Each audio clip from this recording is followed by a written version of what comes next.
of people also have that mindset that their entrepreneurship journey has to be aligned with their partner, and that's not true. You just have to be aligned today. What are we doing today? And if we stay in alignment today, yeah, you can strategize for next quarter. But if you're an entrepreneur company that has never done a seed raise or hasn't hit your first 100,000 or your first mil, it's unfair to you to believe that you're going to align on a 12-month plan. The internet is full of cap. Let's start there. You'll always see these entrepreneurs that'll sell you on, yeah, pay for my class. It's only $2,000-$3,000. There's a reason why they're selling you an expensive class. Let's just start there.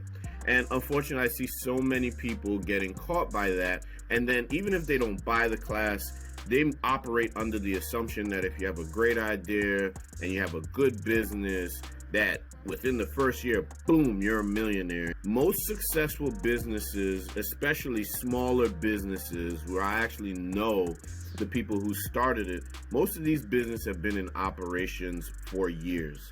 What's going on, everybody? This is Abby here with another episode of Modern Day Unicorns. I have probably some of the most unique unicorns that I know of to date. Some of my favorite people is Shallon and Sherika. They're also building an empire for the TW Tote, but I'm going to let them talk all about themselves. So I'm going to have Sherika introduce yourself first, who you are, where you from, all that good stuff, and then we'll pass it over to Shallon. Good morning from DC. Good evening, good afternoon from the UAE, wherever you at, Abby. Thank you for having me. My name is Sherika. I like to consider myself a jack of all trades. Raised in the Bronx and Montego Bay, Jamaica. Currently been in DC for about 9 years now. I am the co-founder and CEO of Thomas & Winter R&D, which is the parent of TW Tote. I'm also an enterprise instructor of product management and digital product development. I'm a consultant for the NIH. And I really like fine dining. So I like to consider myself a jack of all trades. I'm just happy to be here. And I guess we'll just jump in whatever else you want to know after that. That's what's up. Shallon, who are you, buddy? What up? Thank you for having me, Abby. It is always a pleasure to talk with you. Well, I am a Trini. Let's get that out of the way. Born in Trinidad. Raised in the Bronx, got that, them hard knocks from the Bronx, and then moved to the DC, Maryland area, where I've been for over 10 years. Outside of that, I am a musician. I like to ride, like bikes. I'm definitely a car guy, like a gearhead, racing, all of that good stuff. But more importantly, I'm an operations manager. I manage smaller IT projects with a small team, and I am an entrepreneur. I am the COO of TW Tote. Now, there's a lot to unpack even with both of you here, but we have some commonalities. So I'm just going to give it a general question. Both of you can answer, but I don't even know how to do it. You do so many things. Either way, I guess we'll focus on whatever you want to focus on. But let's say, right, of the side hustles and the careers and the passions that you have, if they were all to merge together, what sparked the interest in general? How did you get to the point where you are now in terms of, because I'm going to assume that possibly your education could have done it, or just something that encouraged you when you were younger. How did we get to where we are? Yeah. I can say for me, it wasn't planned. I'm the type of person that in most cases I'm just going to try something. And if I'm good at it, it sticks. If I enjoy doing it, it sticks. And if I don't, then it just leaves. And unfortunately, things keep sticking. And so I'm one of those people that I don't have a 5-year plan. I don't have a 2-year professional plan. It's just one of those, I do it until I don't like it. And then it's gone. Which is risky, but I wish I had a really good story to be like, yeah, so I thought this, and then I went this, and then no, my background is mechanical engineering and industrial design. I went to go build cars in undergrad. I ain't building cars. So, mission aborted, or at least put to the side for now until I pick it back up again. So, that is for me. It's a little different for me. It's all picked up along the journey. I would say as I'm doing life, I'm just open to trying new things and figuring out, similar to what Sherika was saying, what I'm good at. But I never really intentionally say, I need to do X, Y, and Z. I just say, this is something new. This is interesting. Piqued my curiosity. Why don't I try it? And in doing so, you find things that you don't like, and then you find things that you do really like, or things that you are good at, or things that you could potentially make money off of. So that has really caused me to not necessarily start out with this plan that I wrote out and know exactly what's going to happen, and just kind of fall into these things. It's like, this is you. Now, one of the things that I spoke with a former guest about was, I think we are the generation that has stopped following the script. You know how, in a sense, we can be groomed to go to school, get a good job, stay there for 30 years, and potentially retire with what have you. But now we're tearing that script up and we're doing that thing. So both of you said you wanted to try something. I don't know about like your parents or your grandparents, but the only thing you was going to try was going to work. At whatever job you had, there was no veering off either way. So one of the things I want to highlight is the fact that now we have the mindset, or maybe even the freedom to try those different things, even though I still feel like the fear of our grandparents or parents still on our back being like, is this going to work? So how did you all develop that sense of being able to try instead of just, you all, Shallon and I went to grad school together, Sherika, freaking engineer, you know what I'm saying? So it's just like, how did you all, in a sense that you have these good careers, still veer off and be just like, this isn't it for me. This isn't all that I'm capable of. For me, I don't care where the Benjamins come from. And so I could say, like I tell people, I love when I said, welcome to Banana Republic, how can I help you? I love when I said, welcome to Coach, how can I help you? So I think I'm still indoctrinated to be financially stable. So I'm not going to just get up and be like, you know what? I ain't got no money coming in, but I'm going to go da-da-da-da. No, that's not me. So as long as I know there's a way for me to pay these bills, I'm okay jumping around. And I think for me, I realized that was the message that my parents and my grandparents and my great-grandparents wanted to give me, was that you make sure you take care of yourself, right? Like, it may not, of course, they want you to be an engineer, they want you to be a doctor, they want you to be a lawyer. That is the West Indian way. And I happen to fall into one of those. But it was more so, can you stand on your own 2 feet better than we can? And so I just made sure, and I continue to make sure, that whatever risk I take, outside it may seem risky, but I know my accounts. And I know what I can manage and what I can't. And I just make sure that regardless if it fails, that mortgage gets paid. And that light and that water and that heat stays on, and you keep it moving. For me, it was about understanding generational wealth. My father, for instance, the opportunities he had were extremely scarce. So, he literally was the school janitor to make his way through middle school and college eventually. So the chances that he could have taken and his father before him could have taken were minuscule. They needed to get in something as secure as possible. They still weren't going to make all that much money, but they needed to keep mouths fed. I think we are finally, as Black people, as African Americans, as people from the African diaspora, we are finally in a position where we can take more chances than our ancestors simply because of where we are chronologically in time. And that allows us to say, you are now able to break through glass ceilings and get really great jobs. You are also able to get funding for your business. Still be it very difficult, you are able to get funding for businesses. You are able to make mistakes and recover.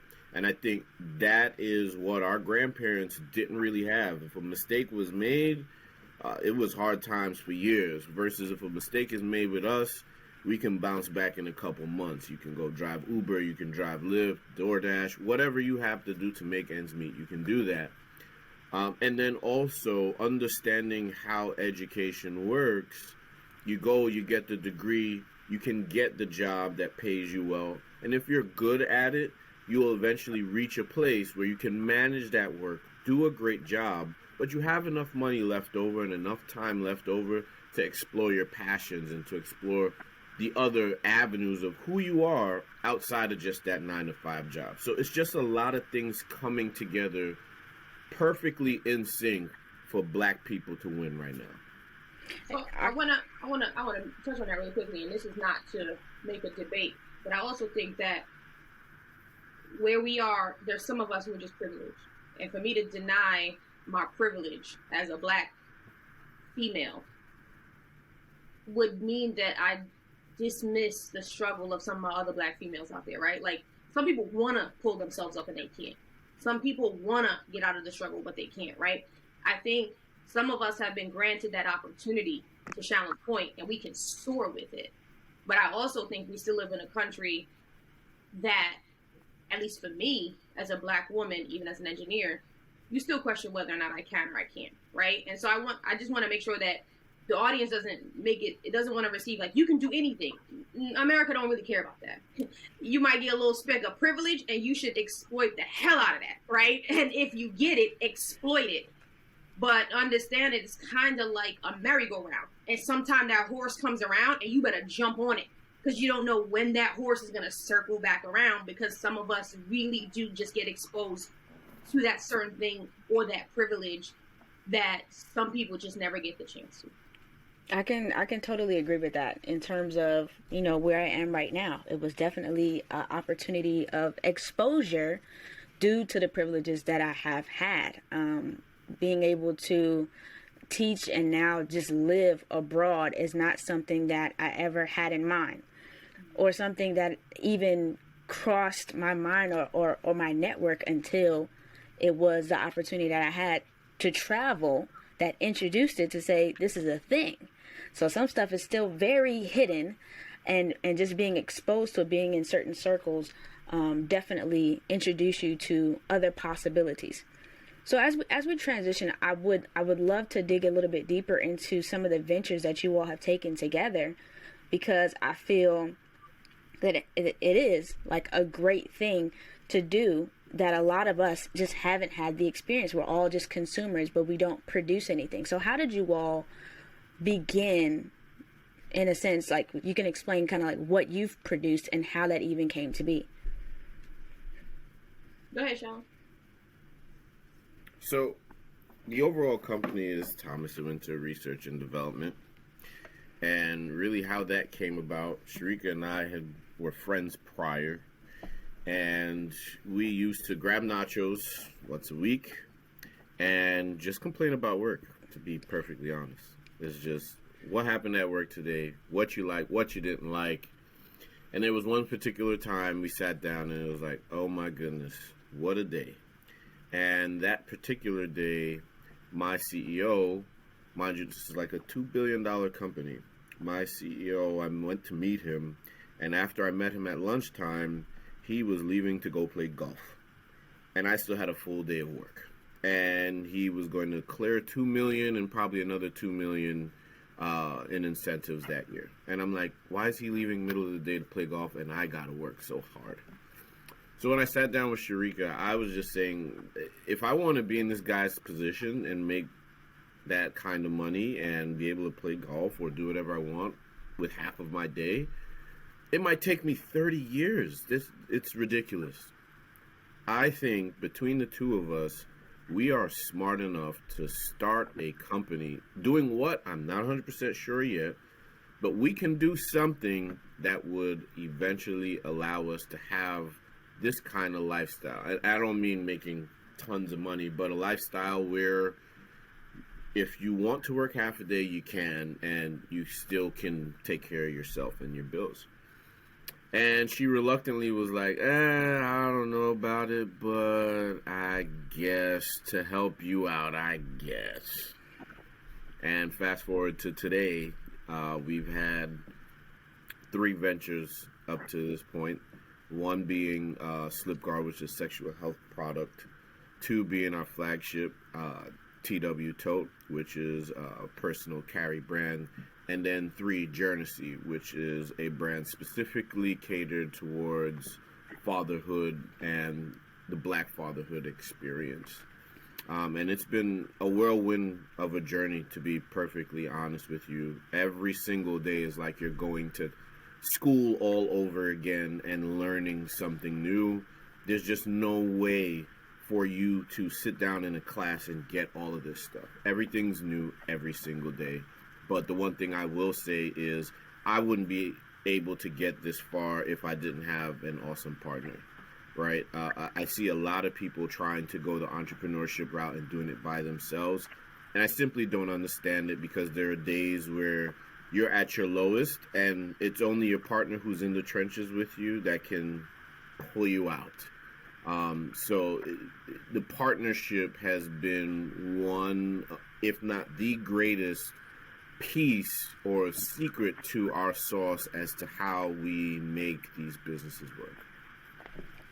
So I'll ask you, when you all decided to kind of like give it all you had, and Sherika was willing and all this other stuff, before that, you said that the secret sauce is your partnership.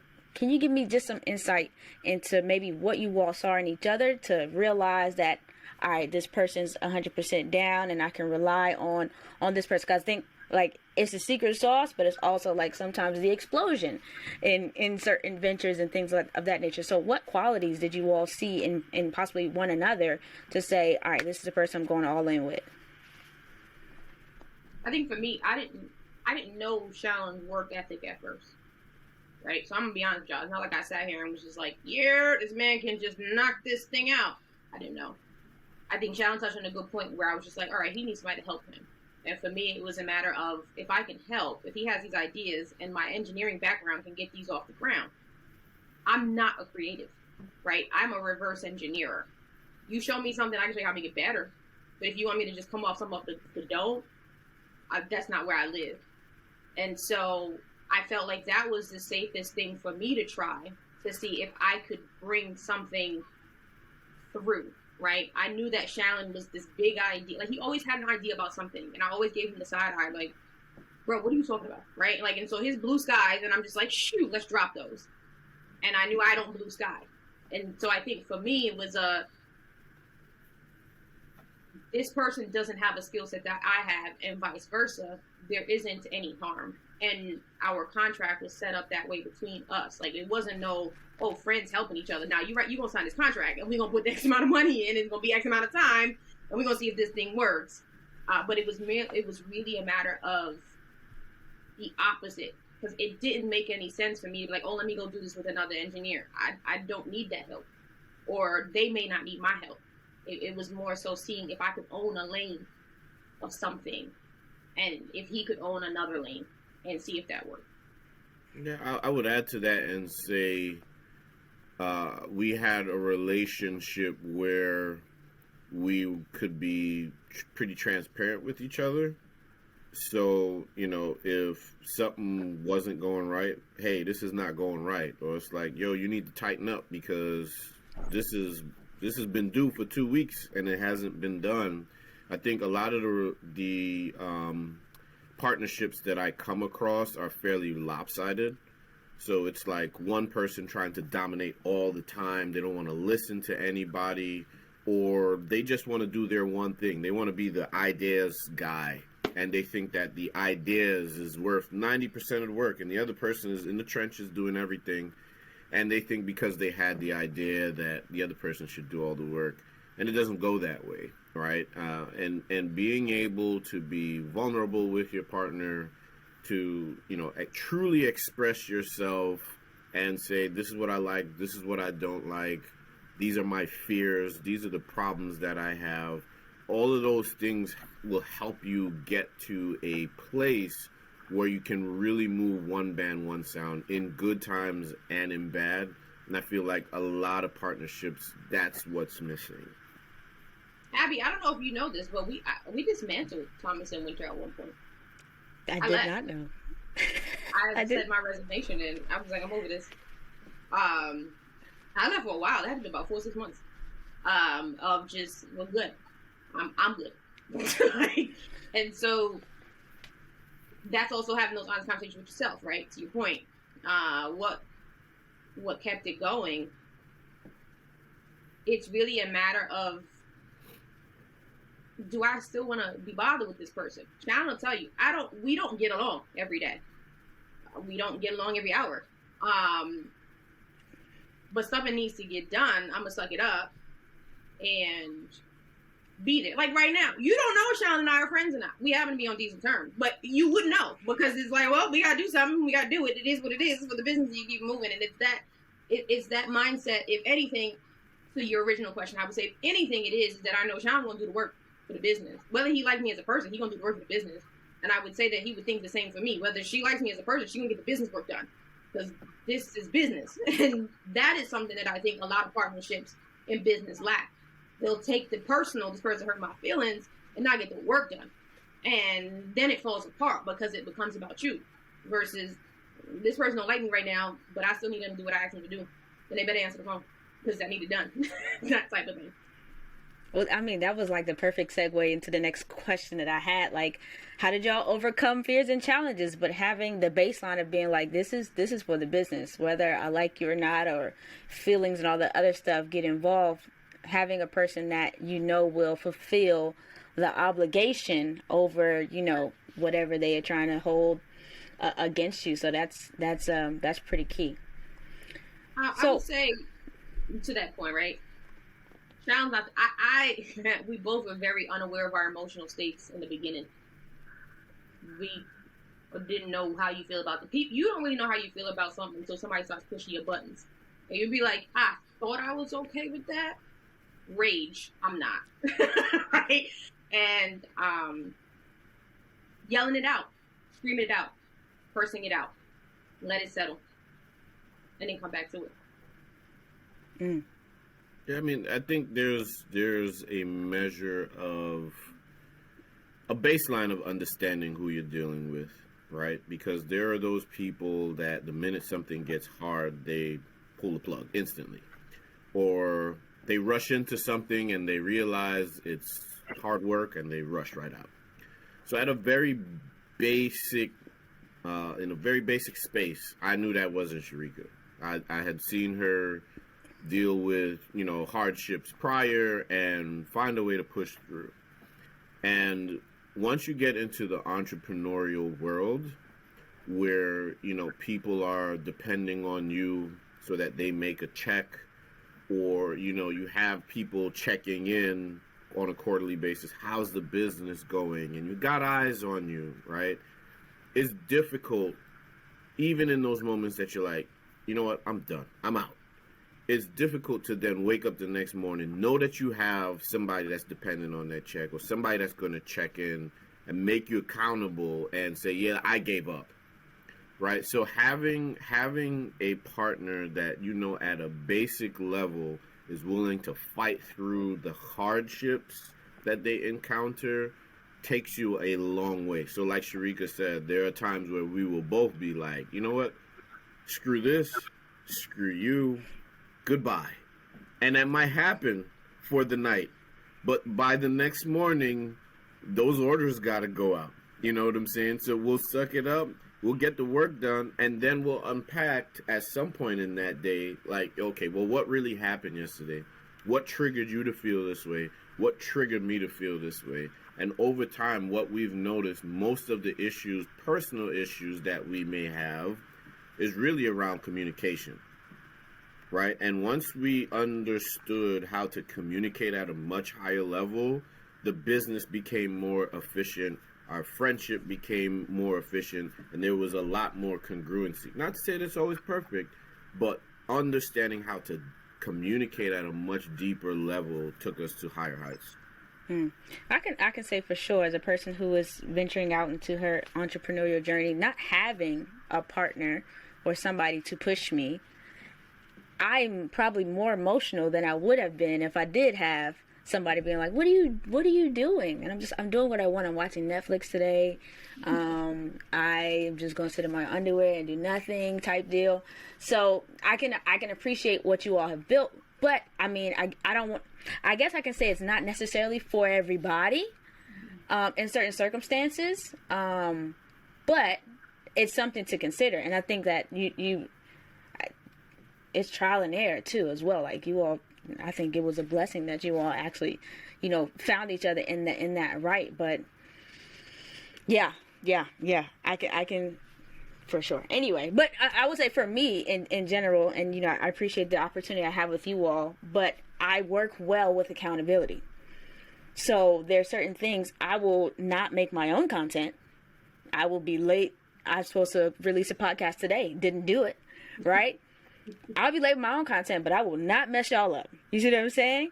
So I think it's just it's the format and how whatever your entrepreneurial journey is, what the formula that you decide to do, whether you're having a partner or whether you held yourself accountable to clients and businesses, that's something you kind of got to figure out, on your journey, which is something that's a great point. I mean, there is no right path.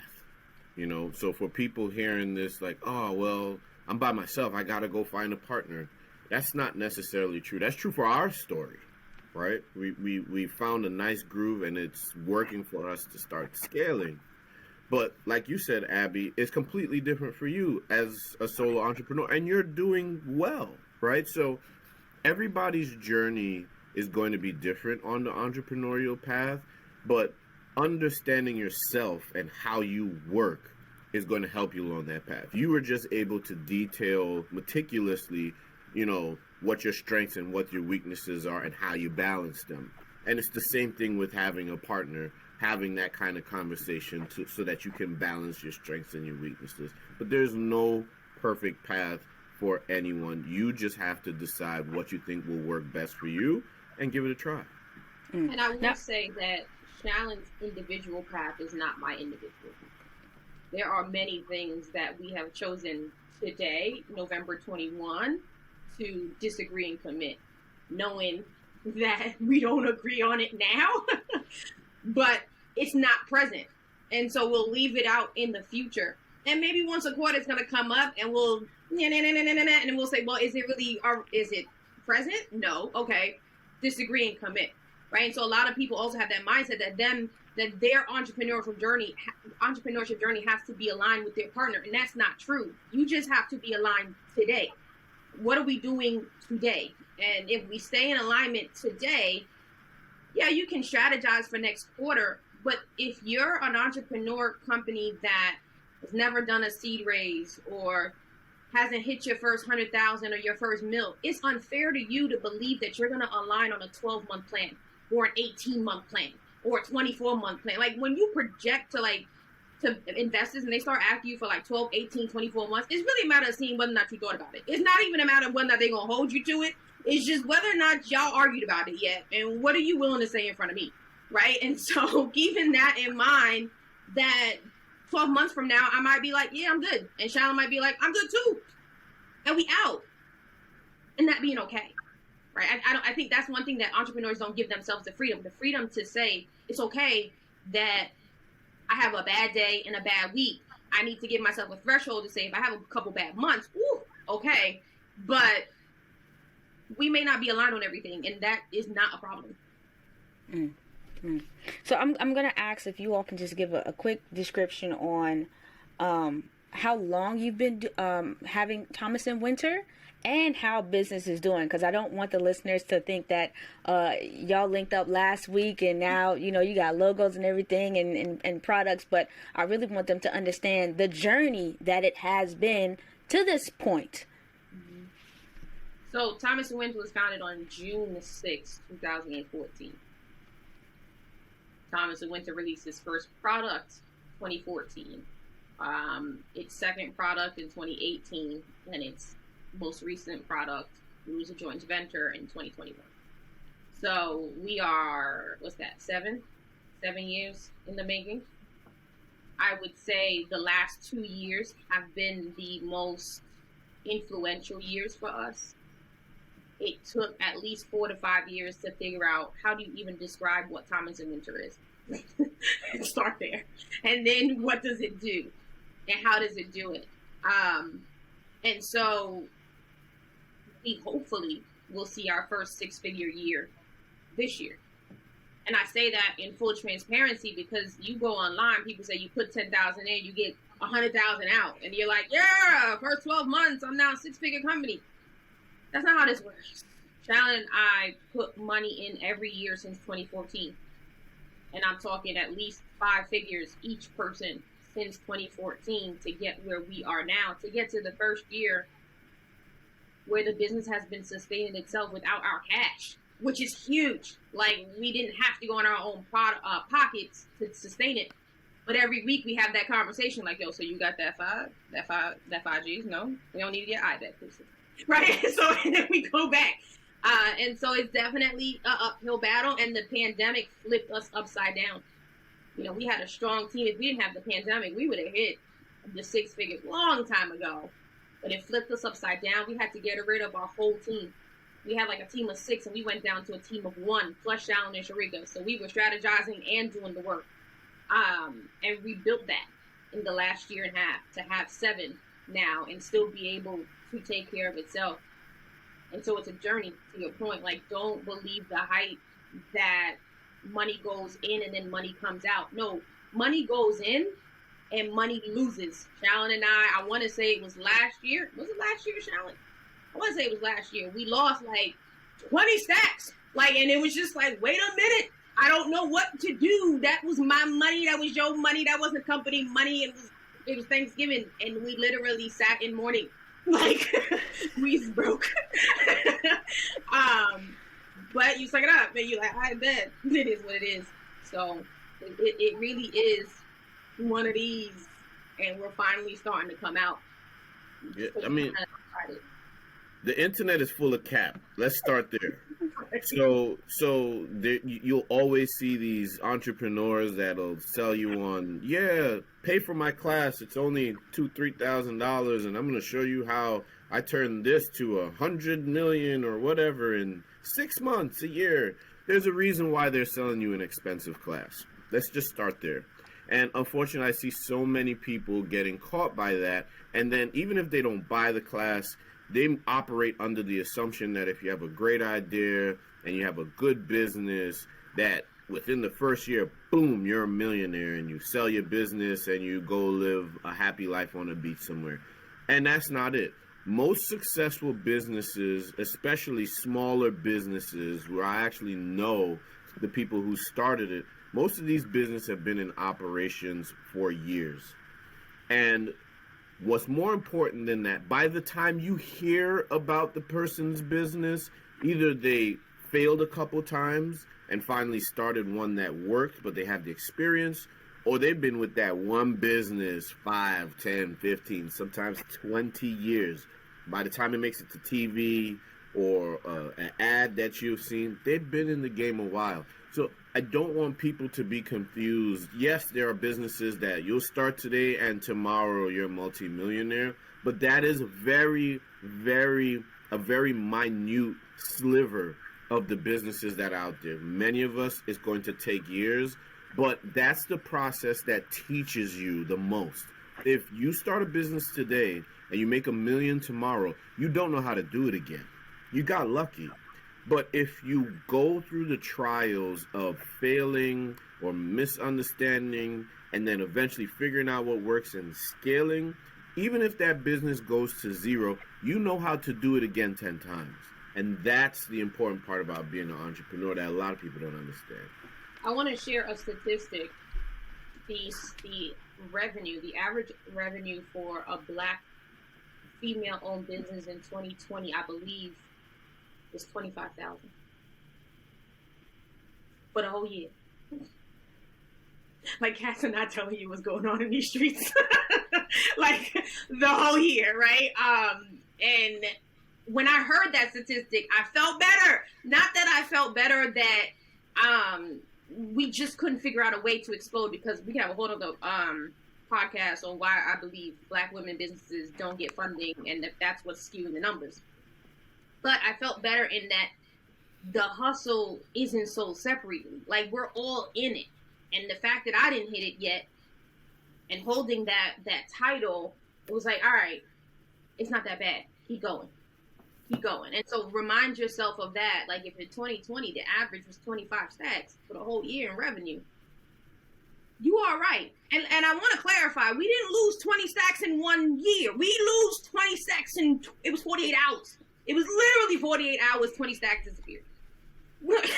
So, the morning, and that was on top of what we already lost for the year. So, I wanted to make that very clear, because I just feel like I have some level of trauma. I just felt it in me. Like, I'm still not over that 20 stacks. But to Shallon's point, like, you suck it up, you lick your wounds, and understand that the internet is the best picture of ourselves. Don't follow the hype. I'm about to say, first of all, y'all stepping on my toes, because I just bought a course today. But anyway, this is to, anywho. You have good courses out there, but we're just saying, people who are always selling a course, I always ask myself, so when y'all doing the work? I feel you on that. I want to get to one more thing before I ask you all for your tips. Another thing that I feel people just have the blinders on when it comes to the word entrepreneur. Like, they think that they straight up don't have a job. I know both of you still have a job, and the whole glitz and glamour of being an entrepreneur doesn't mean that you are not putting in work in another place to secure things. Can you tell us why you still have your 9 to 5? Some of the reasons why you still have, and maybe some of the goals that you need to meet to feel comfortable not being in that space, either for a time or moving forward. Why do I still have my 9 to 5? Because I enjoy the finer things in life. Oh no, I mean, all jokes aside, there is truth to that. But being African American, being black, being a woman, I don't want to make this racial, but there could be a white dude out there with the same idea as me, and somebody will throw 10 million at him just with an idea. But I have a proven track record, and it's a question of whether or not she can continue. And so the company needs to be fed.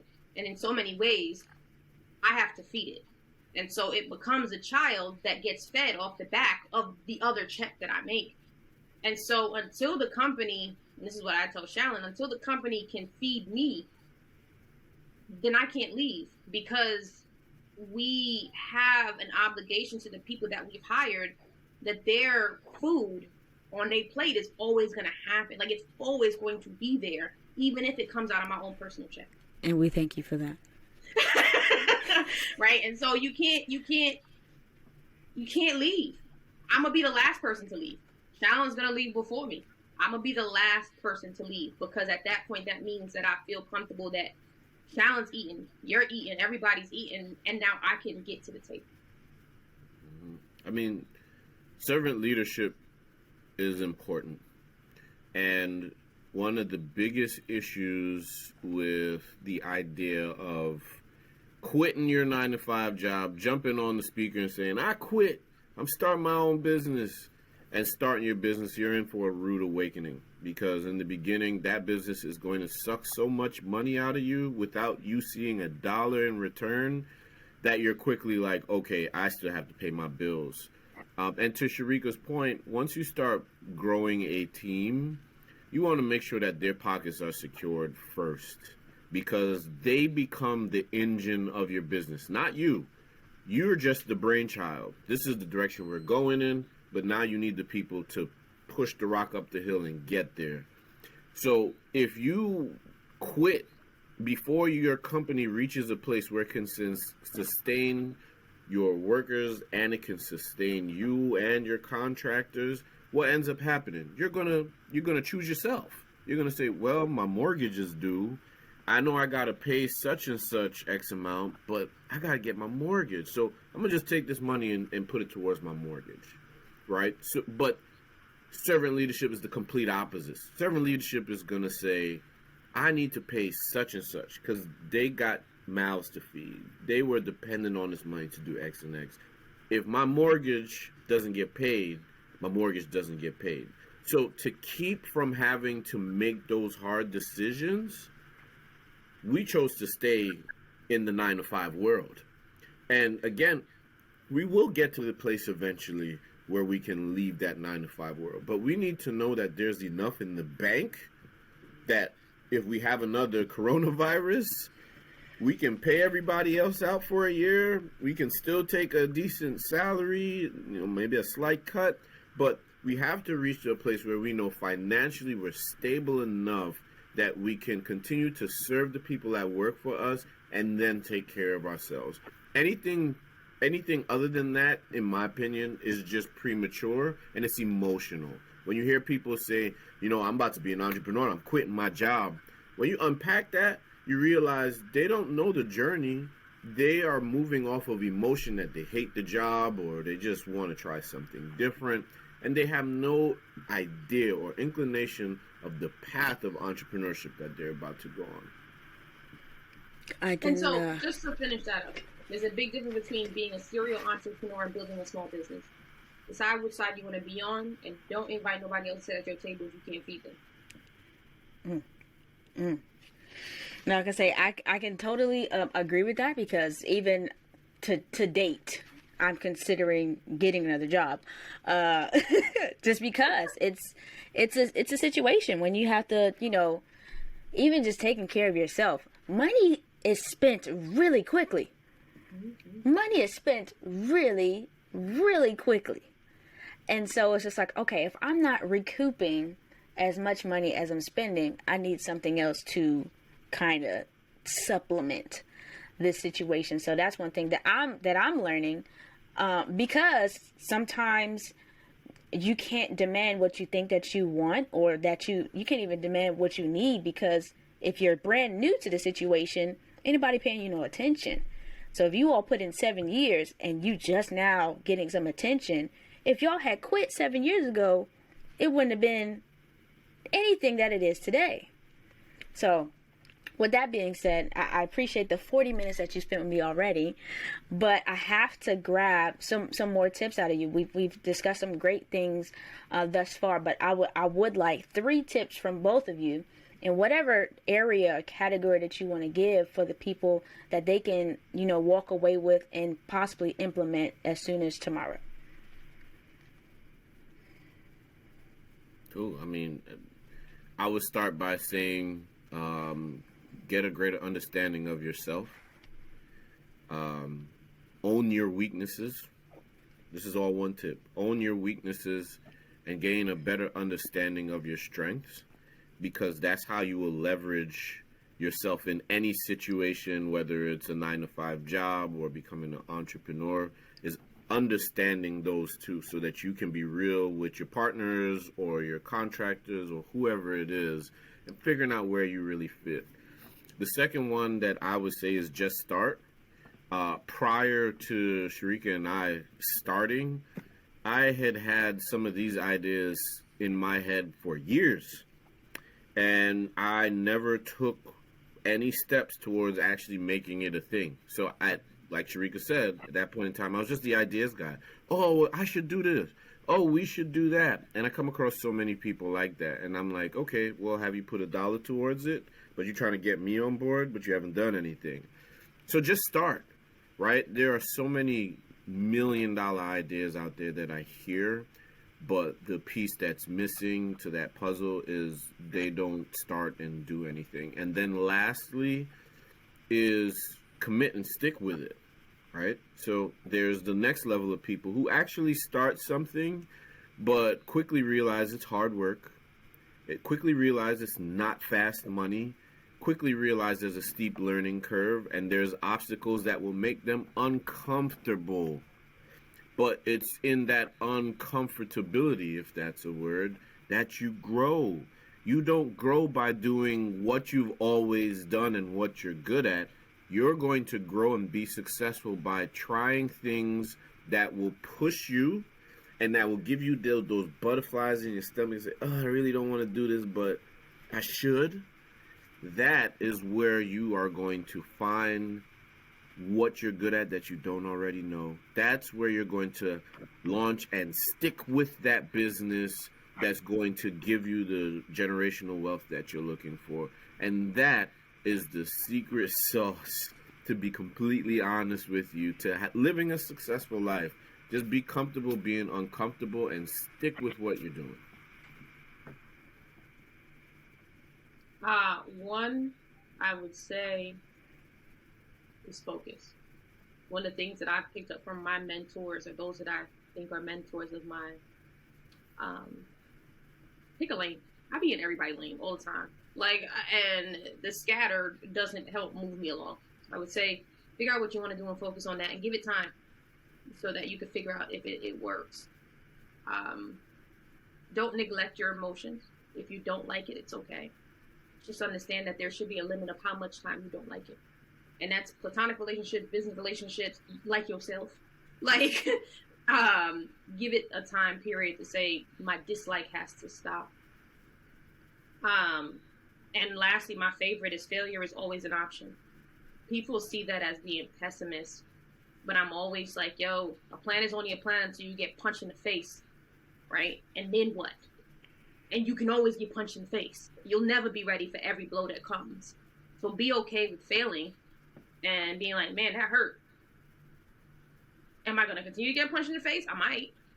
But accepting the fact that you're going to get punched in the face is important. Wonderful, wonderful. Please share with us the places and spaces that we can find you on social media so people can continue to track your journey, continue to get this great information that you're sharing with the world. Where can we find you? I do not do well on social media. You're going to see a lot of plies, do-ball, and dumb stuff on my social media. So don't come over here. And fine dining. And fine dining. But if you're looking for business stuff, go to TW Tote, TWTOTE. That's on Instagram. That's on Facebook. That's on Twitter. That's on Pinterest. Heck, anywhere you go, TW Tote, we probably own that piece. If you really do care about my everyday life, it's Sherika Winter, SHERIKAWYNTER on Instagram. Shallon? And I do a lot of little business tips and stuff like that where I can on my Instagram primarily. So that is Shallon Thomas on Instagram. So at SHALLONTHOMAS. And if you happen to see anything and have questions, feel free to hit me up. One of the things I love to do is share so that other people understand what this experience is truly like. You see how your seed is vital already? Fly, do well. Let's talk about business over there. You gotta have the yin and the yang. You gotta have it. You gotta have it. That's excellent. Well, I want to thank you all so much for spending some time with me today. I look forward to continue to work with you all and seeing your growth in your various areas of influence. And for all of you out there, I hope you've enjoyed this episode. Feel free to play it back and continue to jot down those notes and get in contact with them. They are very accessible when they feel like it, but it's all good. If you are a unicorn or you know a unicorn, I'd love to have a conversation with them. So please comment below, DM me so we can keep the conversation going. So we'll see you next time.